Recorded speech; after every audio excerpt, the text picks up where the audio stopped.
welcome back to another episode with Reinforce the Horse. Good morning. How are you doing? Good. Good. How's that drink that you got in your hands? It's good. Good. Lemon. Nice. We've got a guest joining us today. This is Christoph. Hi, Christopher. For those of you that are listening, this is our cat. He is going to be joining us today. So what are we going to be talking about today? You had an idea of what to talk about today. I did actually have an idea. Yeah. So we're going to be talking about Mocha, our very first horse, and give you guys, I guess, a bit of a idea of who she is, explain how she died, and just explain how our horsemanship journey essentially started.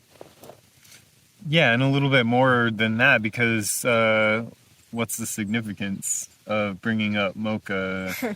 Yeah. So it is March 24th today. Exactly a year ago yesterday, exactly 3 years ago yesterday, we adopted Mocha.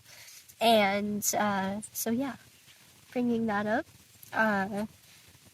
So I guess we'll start with that. So what was your favorite part about Mocha? Your favorite... Oh man, there's so much. Favorite thing about Mocha?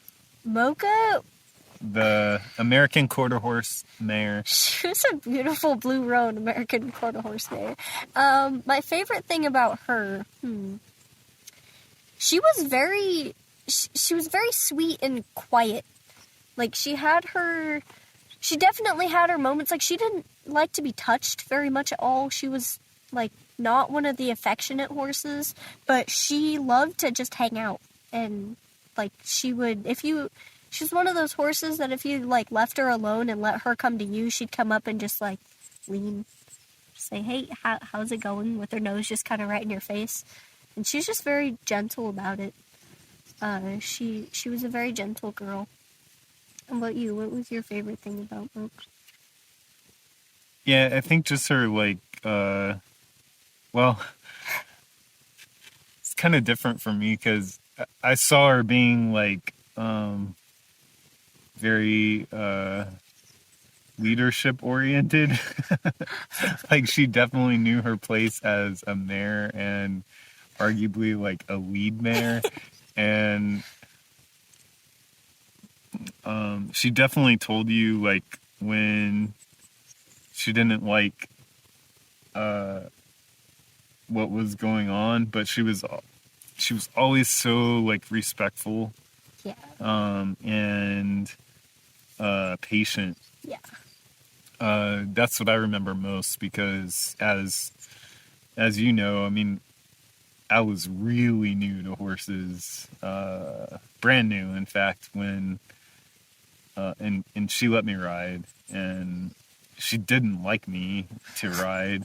I'm not saying, like, I don't think that, like, to say she didn't like me was wrong, you know, but she didn't appreciate my riding skills, to put it nicely. I remember that. But she tolerated, and she had, like, an incredible amount of, like, try, where, because what we know now, or what I know now, is that our communication format with the horses then is vastly different than it is now. And so it was kind of like we were speaking, like, say, Mandarin Chinese, and her native language is English. There was a mix-up there. Yeah. And so, I don't know, she did really well with that. But I appreciated her leadership and her tolerance, patience. She was a very, very, very patient horse.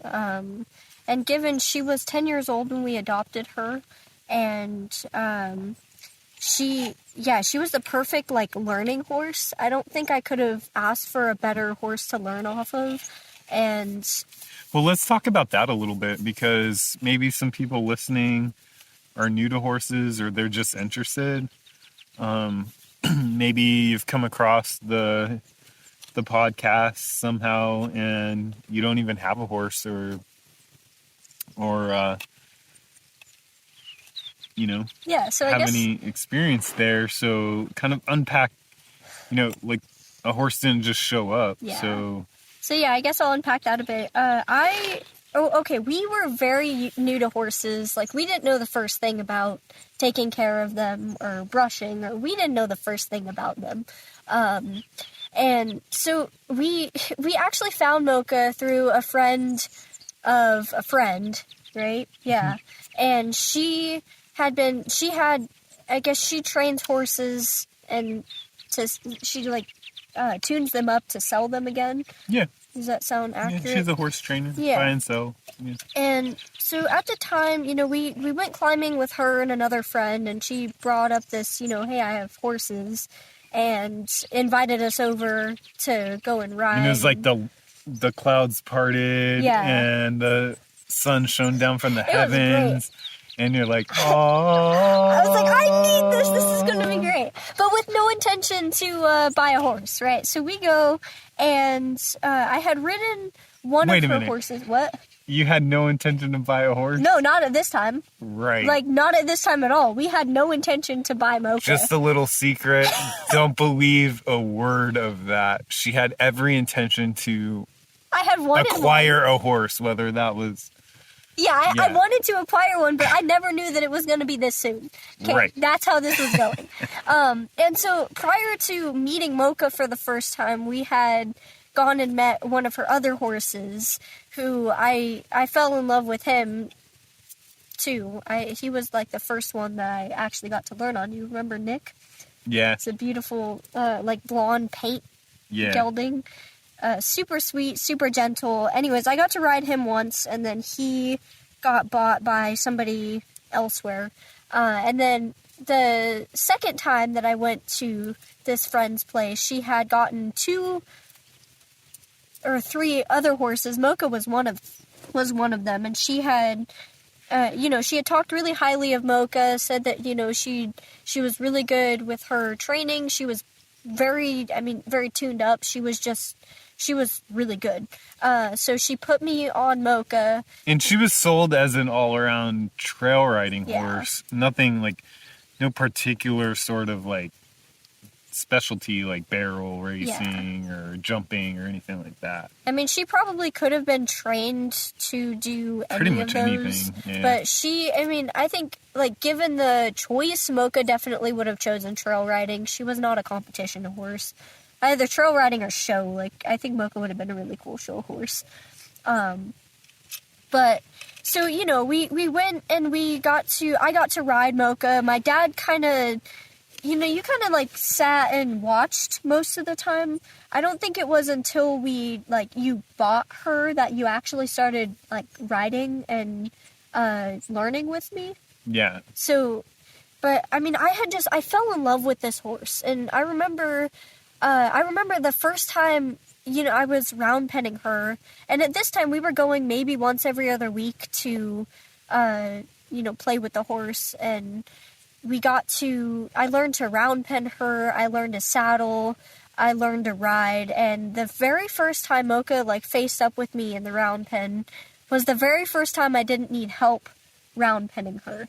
So I was in there by myself, of course, with my trainer on the outside, my dad on the outside, and she, I was running her around, and I called her in, and she took a huge deep breath, looked at me with her ears up like a horse does when they're, hey, how's it going, ears, and she walked up to me and put her head down and licked her lips, and she was like, and I didn't know it at the time, but I feel like that was when our connection really started. At that very moment, she told me, you're my person. And thinking back to that time now, had I known then what I know now, I probably would have broke down into tears because I would have felt what she was trying to say. At the time, it was just oh, she's cool, she's content, she faced up with me, this is really awesome. But I seriously think that was the moment where she trusted me, and we were gonna face the world together. We were gonna learn together, and we were just gonna be together forever. And that went by, And then March of 2019, I went through a lot of, like, emotional, mental things, which I do talk a lot more about in my story of how horses have changed my life. And Yeah, so this is just kind of a continuation of your story, really. Yeah. And so, yeah, anyways, March 23rd of 2019 came by. We were brushing Mocha. It was you, me, and our trainer. We were just sitting. Mocha was tied up to the horse trailer, as per usual. And we were brushing her, and her eyes were so soft. I don't think I had ever seen a horse's eyes so soft before this. And her head was, like, touching the ground. Had she not been tied up, her nose probably would have been planted on the ground, right? Yeah. Yeah. And her back left hoof was cocked, as she usually cocked her back left hoof. And we were just brushing her, enjoying this quiet birds chirping, the trees were flowing. And then my dad breaks the silence and he goes, "All right, I'll buy the horse." And it was kind of weird, because, like, I'll buy her, yeah. what the heck? And you, like, screamed that. It was like you were angry about it for some reason. I couldn't really decide what was going on. Like, I thought that I was about to wake up from a dream. And looked at him. I stopped brushing. He kind of startled Mocha, and Mocha was like, "Oh, okay." She licked her lips right after he said that. She was like, "Yeah, that's what you were supposed to say." Yeah, And like weeks ago. Yeah. She was like, "Oh, finally." Why'd you wait so long? And, you know, I started crying. I think my dad started crying. Our trainer started crying. Mocha was crying. We were all crying and super happy about it. Yeah, and there was, as you've alluded to, there's a lot of emotion in that. A And lot like, of emotion.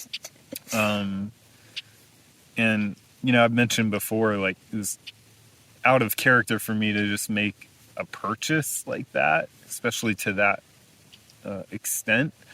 And at the time, we were just preparing to relocate to our 10-acre farmland, which at the time was just grass and dirt. So we didn't even have any infrastructure. I was really nervous and scared about bringing on a horse. Of course, we connected with some friends and neighbors nearby who were gracious enough to allow us to board Mocha at their place for the year. Yeah. Yeah, and they provided a lot of training as well. Yeah. So we weren't just like diving in head first, but I felt like we were anyway. Yeah, so that's really, really interesting. You know, as you were talking, I kind of thought about that quote that Warwick Schiller keeps putting out, the being seen, being heard, feeling felt, and getting gotten. And you felt like you got Mocha at that time? Well, I love that whole idea of, you know, you could demonstrate it with Kristoff right now. Like, so he wants to be, you know, it's a two-way street. So he's like, "Here, I'm really fuzzy and comfortable for you to pet, but see me, hear me, feel me, and get me," you know? And when you do that, then they reciprocate with a lot of affection. And it just makes me think, like, you know, losing Mocha was a tragedy. And as, you know, when I came across that quote that Warwick Schiller likes to kick out a lot, I reflected back upon, like, our interaction and relationship with Mocha.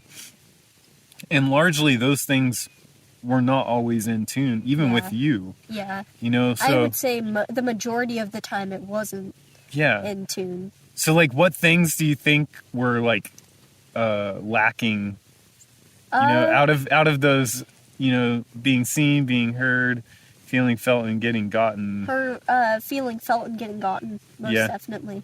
I feel like I got pretty good with hearing her, but it was the listening part of it, the getting gotten, and the feeling felt. Because a lot of the time it was the pressure and release, it was the training. You know, we were trained to, you know, the horse wants to, quote, be disrespectful and turn her hindquarters to you or back up while you're on her. That's disrespect in the natural horsemanship realm. You move her feet. I don't think it's I don't think everybody classifies that as True. disrespect. Well, that's how we were initially taught. Oh, okay. Yeah. Like- I mean, I would definitely agree. I know a few Like, people. clearly, like, that's disrespect. Like, Yeah, well, it would be. those words were used? Yeah. Oh, okay. Yeah. I didn't know that. Especially when it was like, the hindquarters, if they would turn away from you in the round pen, that was clear disrespect. Like you. Okay. And so Move what their we've learned since then, and I don't really even think it's open for debate, is that horses they literally don't have the mental capacity to purposefully disrespect. Or arguably we could say they don't disrespect. They just don't do for whatever particular reason. But we translate that in our thinking mind as disrespect or respect. And I mean, for the record, I can understand why they teach that way. Especially, I mean, going back to round penning, when they turn their hindquarters, I guess when you're asking them to switch directions and they turn their hind like toward you instead of turning their face toward you, Right. I could see how they're like putting Interpreting that in there, that because as disrespect. if you watch them, I mean, watching R2, and to be like real, they're not really being disrespectful with each other when they like back into each other, but they're like, hey, move out of my space. So but it's kind of more of a forceful move out of my space or go somewhere else. Yeah. Like when Willow turns her butt. Yeah, toward but when Cody we're and it's talking like just the term respect, disrespect, yeah, it doesn't fall into those doesn't. categories. It It's really more doesn't. of like perhaps leadership, followership. yeah. I think that fits And I a feel little like bit better. A lot of it in the round pen, it's like it's what they're most comfortable with. Because I remember Mocha used to want to move. I can't remember which direction, but when I would ask her to turn in one direction, she was perfectly fine with turning into me. Whenever I would ask her to turn the opposite direction, she wanted to turn her butt. Like that way. Yeah. So I feel like it was like for her, it was purely out of comfort. Yeah. And I would have never said that, when having her, it was always, move her feet until she turned into you kind of thing. And so we lost her due to a freak accident where, I think her and Cody got into a fight of some sort, or tizzy, whatever you want to call it, and she was kicking at the fence. Yeah.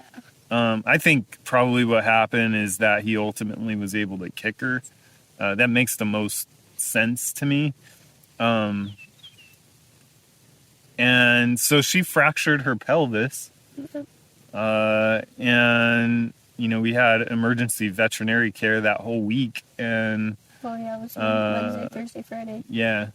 And ultimately, veterinarian recommended euthanasia. And so That time was wow, that like, was just a turning point in a lot of ways. It was huge. So Wednesday, March 17th was when she fractured her right hip, and that started off like I was always for the record, still am. Whenever the horses get hurt, it makes me really nervous. Yeah. And it's like now I think more than ever because, it was one of those when she had gotten hurt, I was freaking out and my dad was like, you just gotta like be calm about it. But he never ever, ever told me that it's gonna be okay, which is one thing that I actually really like about how you handled that situation is you didn't know at all whether she was gonna be fine or not. And you never told me that either. You told me to calm down. Remember that? Yeah. Yeah. Which was really cool. But I mean, Well, because I didn't know, Yeah. and to go to one extreme or the other is futile. Yeah. It doesn't make any sense to spin the wheels. yeah. But your spinning of the wheels is rightfully, like when something that close to you or somebody that close to you is in pain, and I mean that is a very traumatic experience all the way around. Yeah.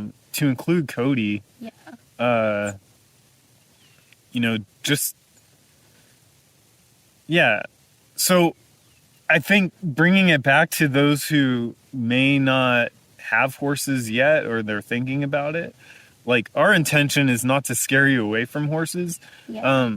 They definitely do come with a learning curve attached to them, and we have learned so much in a relatively short period of time. It's important, though, in my opinion, to really get out there and understand that I feel like her death could be prevented. And so just some of the basic things that we changed, not even training methods, because I think her training method could have continued on. But the big thing, I think, is continuous feed. Yeah, because they were, I mean, I think that they were hungry, as horses are. And not like underfed, but they just...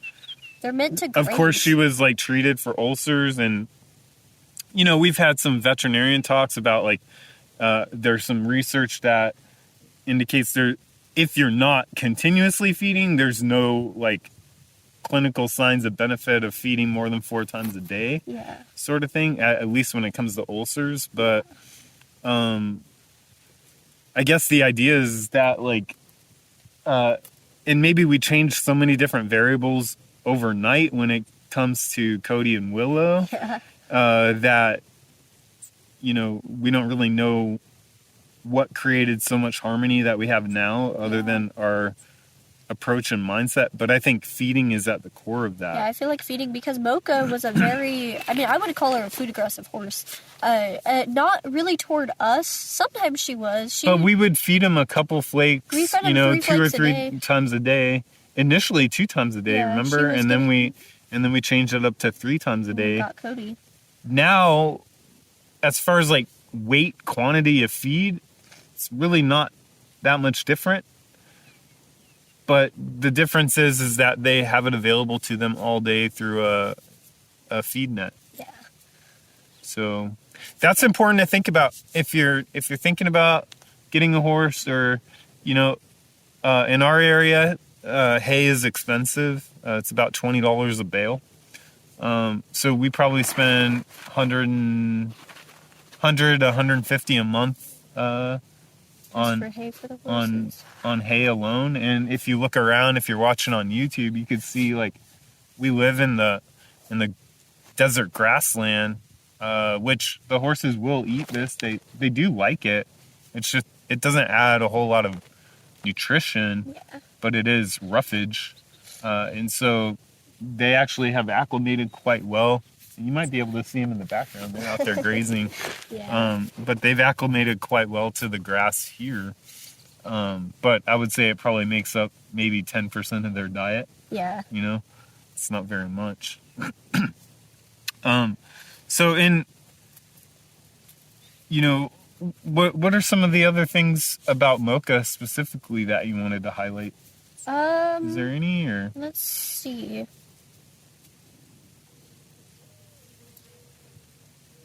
Well, I guess I kind of wanted to bring up the day she died, because that was a huge turning point for me. I think that was a huge turning point for all of us. Yeah. Oddly enough, the day she died was the first time I had ever heard a horse speak to me clearly. Interestingly enough, because I had said in the past, you know, oh yeah, it's totally, you know, I can hear her, and more so I was watching her body language. March 19th of 2021, the vet was scheduled to come out around noon. That morning, you know, we had walked out there, she had laid down and gotten back up. Wednesday night, when the vet was here, he gave us a few signs to watch out for. We were checking her vitals, particularly her heart rate, quite frequently. He did mention if Mocha were to lay down and be unable to get up, call him almost immediately. Almost because immediately. It's definitely. I mean, that was, you know, that was not good. So Thursday, Mocha was very immobile. She maybe moved like a step or so to, you know, shift her weight, but that was it. We didn't think too much of it. We had been told that it was going to be a long recovery, really, if any recovery. And so Friday, my dad was out here early, and he noticed that she had rolled, and she was also at the fence, right? She was, and where, I mean, the day before she had been, like, in the middle of her pen, and she was standing, like, right at the fence line. So she had rolled and she had moved. She had moved. And so I was immediately excited. Yeah, it was... Ran back to Alyssa's room, like, yeah. You need to get up. You need to come see this. And, you know, I had spent pretty much all morning in her pen with her, and, you know, just kind of staying with her. She laid down again while I was out there, and then she wanted to lay down again, and I got really nervous letting her lay down, because I was just, like, I didn't want to lose her, and I knew had she laid down and been unable to get up, that would have been it for her. Yeah. And so I ended up putting her on the halter and pretty much forced her to stay up. And we were both standing. Eventually, my dad brought me a chair, and I was sitting down, talking to her, petting her face. And I mean, a time came. I was still in my pajamas. I was in sandals. Probably not the best attire to be spending with a horse. But I had just gotten out of bed. It was fine. And so, you know, he came over and he was just like, you should probably just let her be for a minute. Go get yourself cleaned up and ready for the day. The vet's going to be here shortly. You know, just give her some time to chill. So I went and did that, came back out.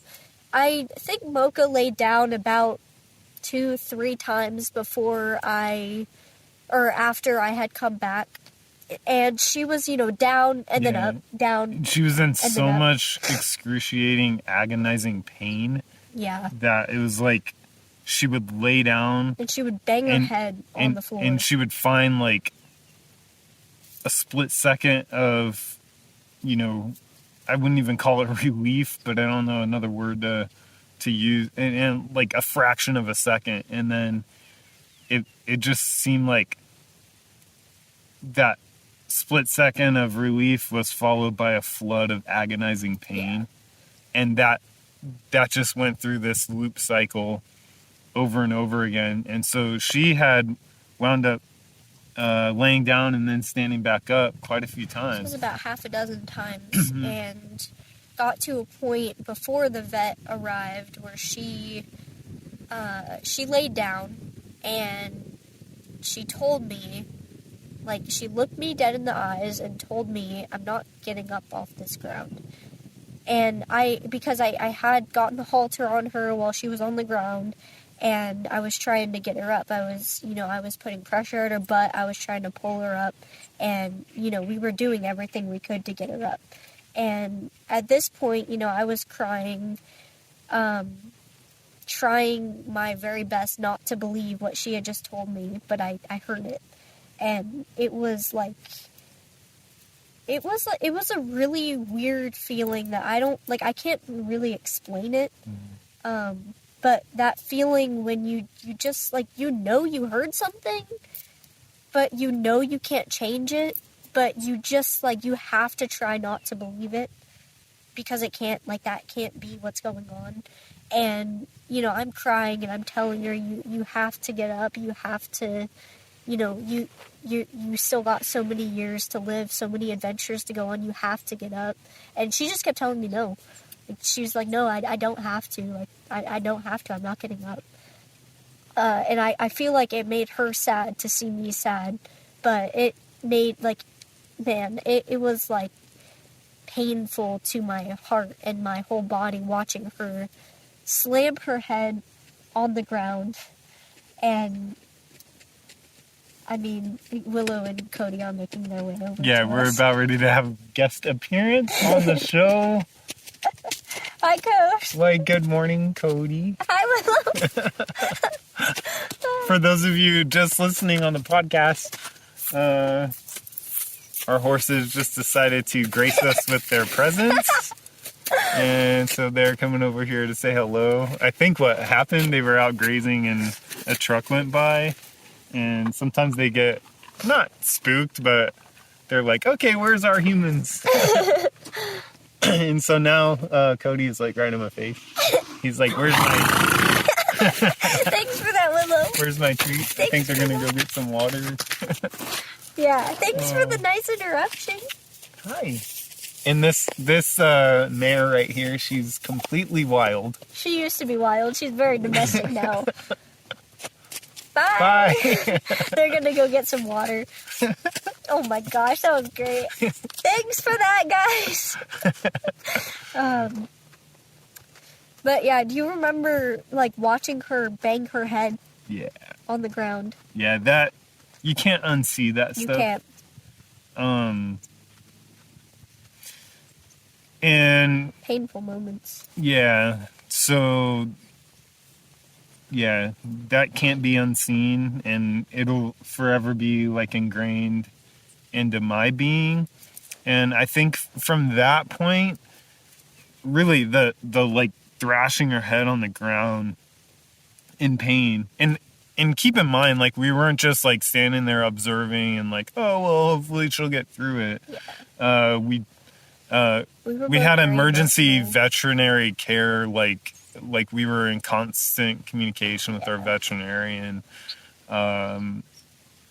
You know, and of course, like, veterinarians don't have teleportation skills, so, you know, like, he made it here as soon as he possibly could. And in that meantime, you know, we're just trying to not make things worse. And there's only so much that you can do.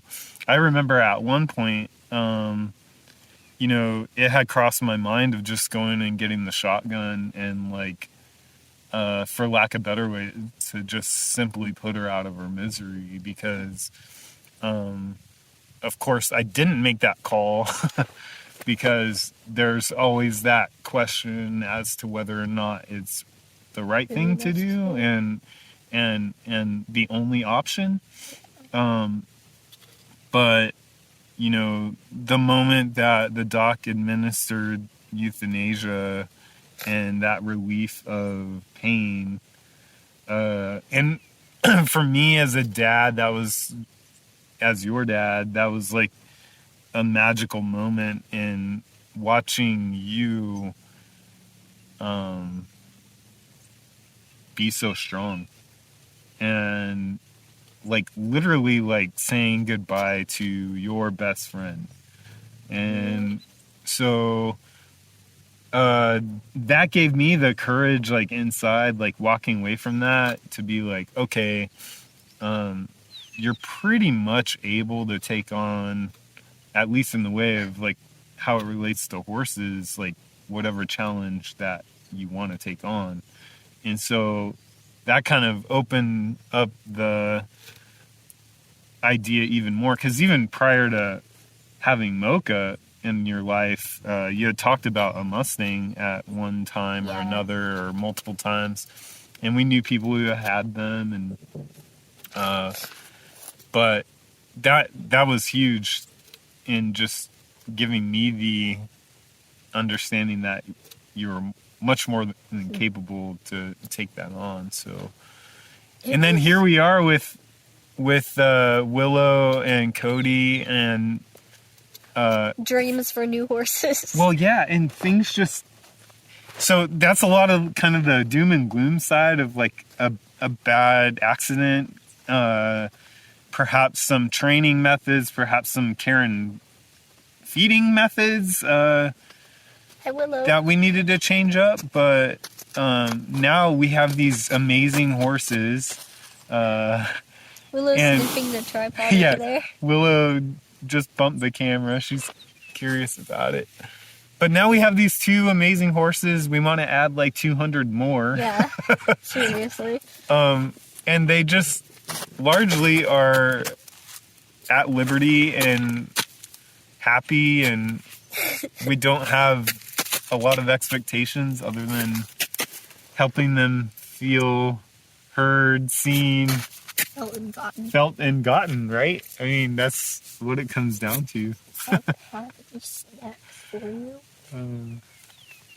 Anything else to share today?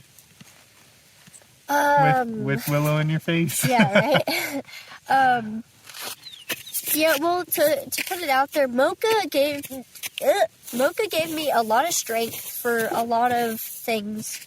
Dude, are you gonna lay down? I'm gonna lose it if you lay down. Oh my gosh, she's gonna lay down. And our wild Mustang mare is just about ready to roll and lay down right by So us. we're pretty much cueing her to lay down right now. Yeah, because you're sitting. Yeah. So, but anyways, back to Mocha. Yeah, she taught me so much about life and confidence and trust, and she showed me that it was okay to let go. And in that, in that very last moment of, hello, she's asking me for treats. Dude. And so Willow is just like laying down just behind us.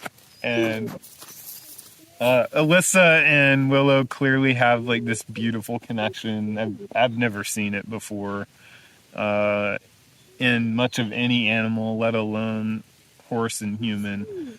But yeah, I think we'll go ahead and wrap it up there. And thank you guys so much for joining us again on another session. This is kind of an extension of Alyssa's story. And we'll catch you again next time. Have a good day.